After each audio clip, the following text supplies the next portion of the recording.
Queridos hermanos, iniciamos la lección divina de este jueves 28 de noviembre, jueves de la semana 34 del tiempo ordinario.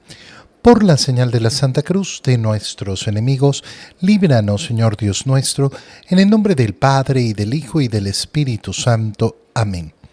Señor mío, Dios mío, creo firmemente que estás aquí, que me ves, que me oyes, te adoro con profunda reverencia, te pido perdón de mis pecados y gracia para hacer con fruto este tiempo de lección divina. Madre mía Inmaculada, San José, mi Padre y Señor, Ángel de mi guarda, interceded por mí. Continuamos en este día con la lectura del libro del Apocalipsis del apóstol San Juan. Leemos el capítulo 18, versículos 1 al 2, 21 al 23 y capítulo 19, versículos 1 al 3 y 9. Yo, Juan, vi un ángel que bajaba del cielo. Su poder era inmenso y con resplandor iluminó la tierra. Gritó con voz potente y dijo: «Ha caído ya la gran Babilonia, y ha quedado convertida en morada de demonios, en guarida de toda clase de espíritus impuros, en escondrijo de aves inmundas y repugnantes». Otro ángel poderoso levantó una piedra del tamaño de una rueda de molino y la arrojó al mar, diciendo: «Con esta misma violencia será arrojada Babilonia, la gran ciudad, y desaparecerá para siempre. Ya no se volverá a escuchar en ti ni cantos, ni cítaras, ni flautas, ni trompetas. Ya no habrá jamás en ti artesanos de ningún oficio, ni se escuchará más el ruido de la piedra de molino. Ya no brillará en ti las luces de las lámparas, ni volverá a escucharse en ti el bullicio de las bodas. Esto sucederá porque tus comerciantes llegaron a dominar la tierra, y tú, con tus brujerías, sedujiste a todas las naciones». Después de esto, oí algo así como una inmensa multitud que cantaba en el cielo: «Aleluya». La salvación, la gloria y el poder pertenecen a nuestro Dios, porque sus sentencias son legítimas y justas. Él ha condenado a la gran prostituta que corrompía la tierra con su fornicación, y le ha pedido cuentas de la sangre de sus siervos. Y por segunda vez todos cantaron: «Aleluya». El humo del incendio de la gran ciudad se eleva por los siglos de los siglos. Entonces un ángel me dijo: «Escribe: dichosos los invitados al banquete de las bodas del Cordero». Palabra de Dios. Cuando continuamos la lectura del libro del Apocalipsis, ¿qué es lo que se nos muestra con total certeza? La victoria. La victoria de nuestro Señor. Es decir, cómo no hay un poder en la tierra maligno que vaya a prevalecer. No, la maldad no prevalecerá. A nosotros que estamos inmersos en la temporalidad y tenemos que enfrentarnos al mal todos los días, nos puede parecer que el mal tiene un gran poder, que el mal es inmenso, que es inconmensurable. Pero las palabras del libro del Apocalipsis nos tienen que llevar justamente a ese convencimiento de la victoria total y absoluta de Cristo. Qué importante es no dejarnos llevar por una visión completamente equivocada sobre el bien y el mal, como si fueran dos contrarios de igual proporción, de igual fortaleza, que se están enfrentando continuamente y que no sabemos quién va a triunfar. ¿Puede triunfar el mal o puede triunfar el bien? No, pues, si yo tengo esta convicción, entonces no creo en Cristo. No creo en la salvación de mi Señor y de hecho no creo en Dios. No hay un Dios del bien y un Dios del mal. Existe un solo Dios. Todo el resto, incluyendo todos los demonios, ¿quiénes somos? Criaturas. Sí, los demonios también son criaturas de Dios, por tanto, ningún demonio, ni Satanás, ni Lucifer, están a la altura de Dios. Y esto es tan importante de tener en claro. Tan importante. Cuando yo digo yo creo en un solo Dios, esto es lo que está implícito en esa fórmula de fe. Ese Dios es el creador, ese Dios es la bondad infinita, ese Dios es la sabiduría, ese Dios es el poder. No hay nadie que se compare a Él, no hay nadie que se pueda poner a combatir a Dios. Y entonces, nosotros que estamos inmersos en la pelea entre el bien y el mal por nuestra libertad, tenemos que tener ese convencimiento de que si caminamos el camino del Señor, estamos caminando el camino de Cristo victorioso. No existe la posibilidad de no alcanzar la victoria si yo sigo el camino del Señor. Fíjate cómo lo expresa el libro del Apocalipsis. Vi un ángel que bajaba del cielo y su poder era inmenso. Y con resplandor iluminó la tierra. Su poder era inmenso, lo que significa que los ángeles tienen distintos niveles de poder. Cada ángel es individual. Es una criatura individual en su especie, por eso cada ángel va a ser distinto y hay jerarquías de ángeles, esto lo decimos continuamente en la Santa Misa.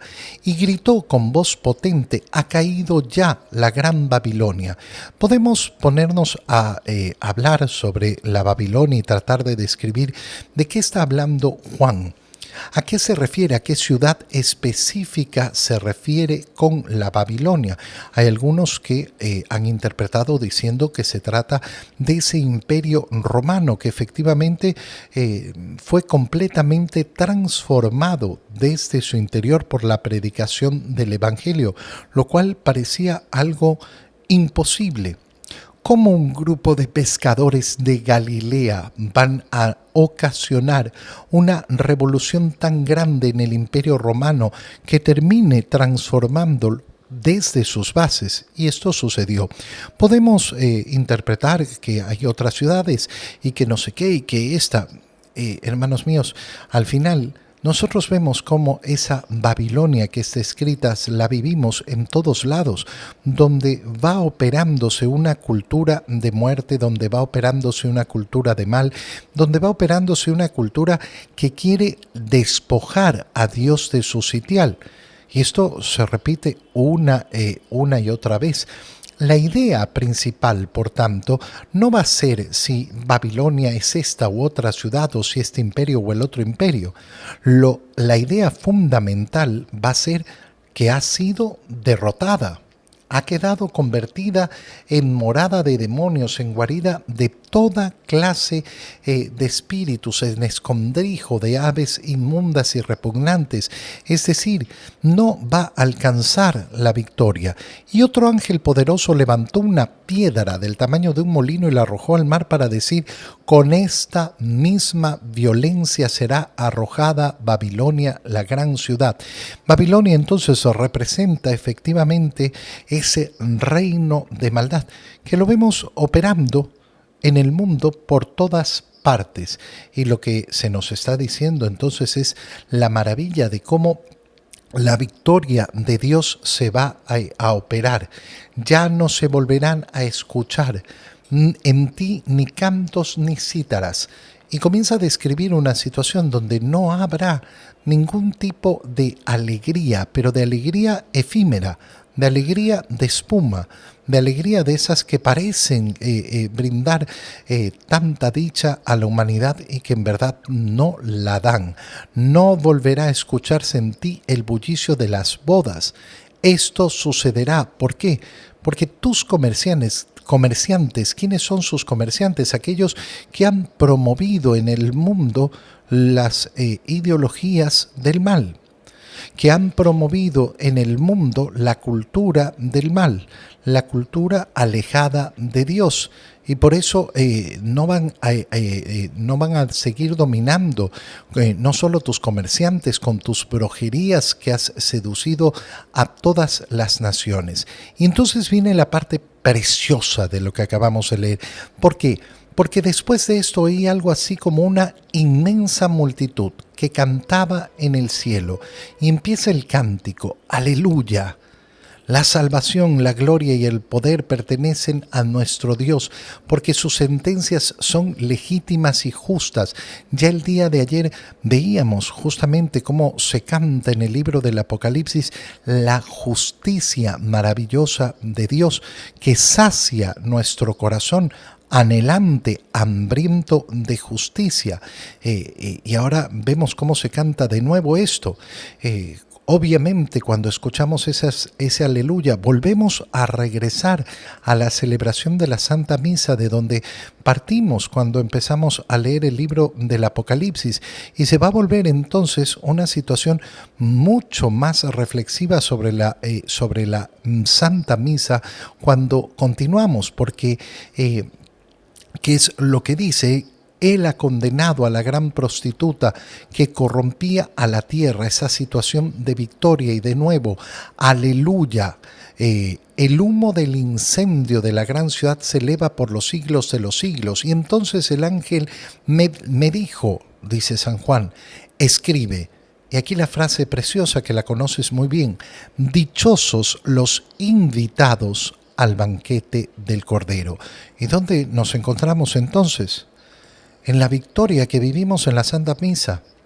Esa victoria de la cual estamos hablando, esta victoria final de los últimos tiempos, nosotros la vivimos ya, día a día. Aquel que quiere vivir la victoria de Cristo, ¿dónde la va a vivir? En este momento, en la Eucaristía. Por eso son las últimas palabras que pronunciamos en la Santa Misa antes de la comunión. Este es el Cordero de Dios, ese Cordero que es el único que puede abrir los sellos del gran libro de la vida. Y ese Cordero celebra sus bodas.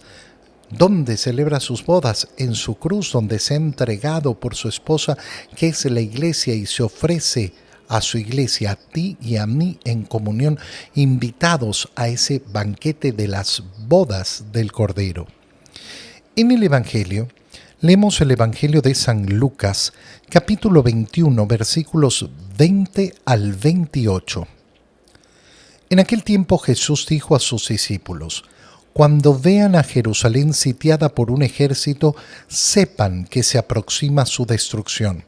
Entonces, los que estén en Judea que huyan a los montes, los que estén en la ciudad que se alejen de ella, los que estén en el campo que no vuelvan a la ciudad, porque esos días serán de castigo para que se cumpla todo lo que está escrito. Pobres de las que estén embarazadas y de las que estén criando en aquellos días, porque vendrá una gran calamidad sobre el país y el castigo de Dios se descargará contra este pueblo. Caerán al filo de la espada, serán llevados cautivos a todas las naciones y Jerusalén será pisoteada por los paganos hasta que se cumpla el plazo que Dios les ha señalado. Habrá señales prodigiosas en el sol, en la luna y en las estrellas. En la tierra las naciones se llenarán de angustia y de miedo por el estruendo de las olas del mar. La gente se morirá de terror y de angustiosa espera por las cosas que vendrán sobre el mundo, pues hasta las estrellas se bambolearán.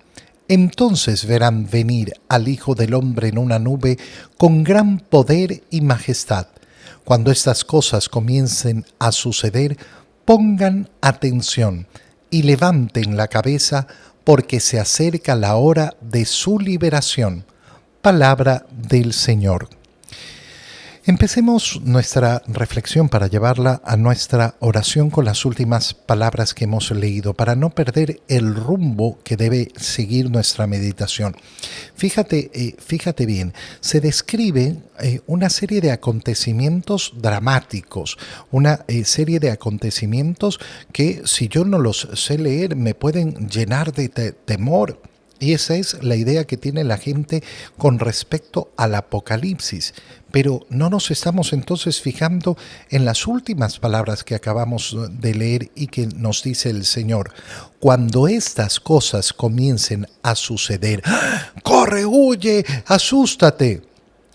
Pongan atención y levanten la cabeza, porque se acerca la hora de su liberación. Fíjate qué distinta es la actitud que nos puede presentar el mundo delante del Apocalipsis, que significa la venida de nuestro Señor, y el verdadero corazón cristiano.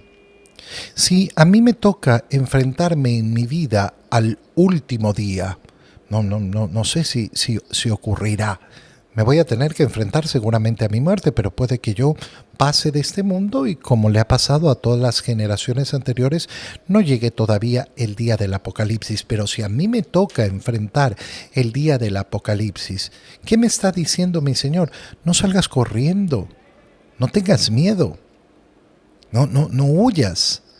No viene tu Señor, levanta la cabeza, se acerca tu liberación.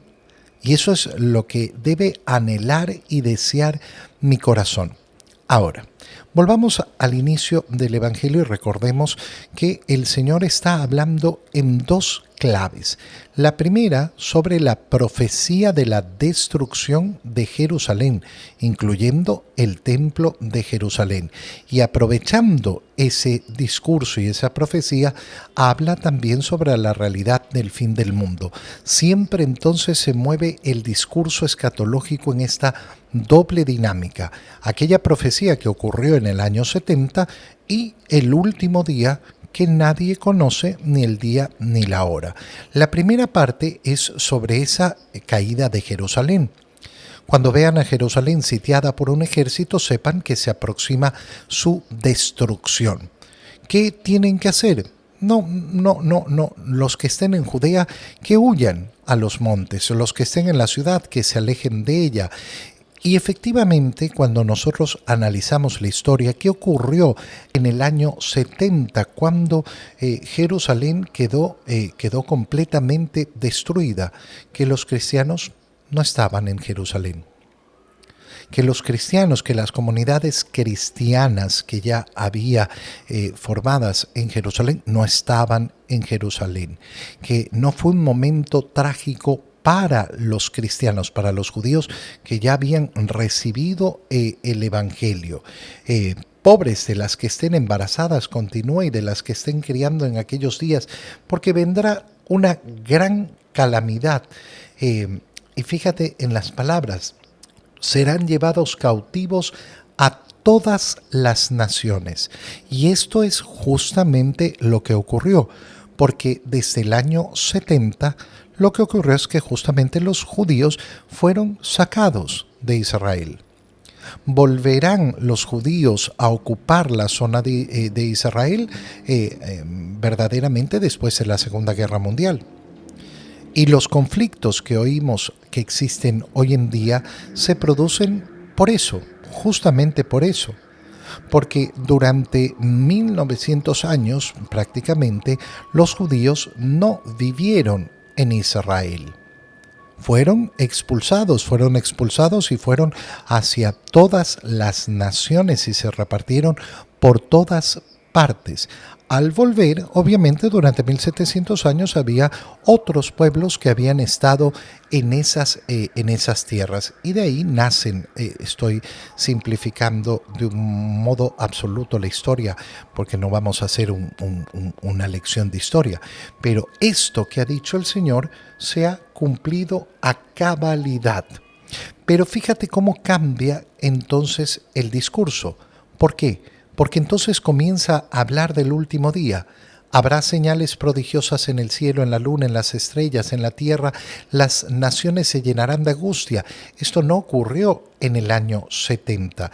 Esto es lo que anuncia el Señor que ocurrirá para su segunda venida. Se llenarán de miedo ¿Por qué? Porque el mar hará tremendos estruendos, la gente se morirá de terror y de angustia, angustiosa espera. ¿Por qué? Porque no sabrán qué es lo que va a pasar e incluso las estrellas se bambolearán. Pero entonces verán venir al Hijo del Hombre en una nube con gran poder y majestad. Y ahí regresamos entonces a ese levantar la cabeza y contemplar al Hijo del Hombre que viene. Estamos preparándonos ya para terminar el año litúrgico y el domingo iniciar un nuevo año litúrgico con el tiempo de Adviento. ¿Y el tiempo de Adviento qué va a ser? Despertar en nuestro corazón el deseo de la venida de nuestro Señor. Te doy gracias, Dios mío, por los buenos propósitos, afectos e inspiraciones que me has comunicado en este tiempo de lección divina. Te pido ayuda para ponerlos por obra. Madre mía Inmaculada, San José, mi Padre y Señor, Ángel de mi guarda, interceded por mí. María, Madre de la Iglesia, ruega por nosotros. Queridos hermanos, que el Señor los bendiga y los cuide en el nombre del Padre, y del Hijo, y del Espíritu Santo. Amén. Un feliz día para todos.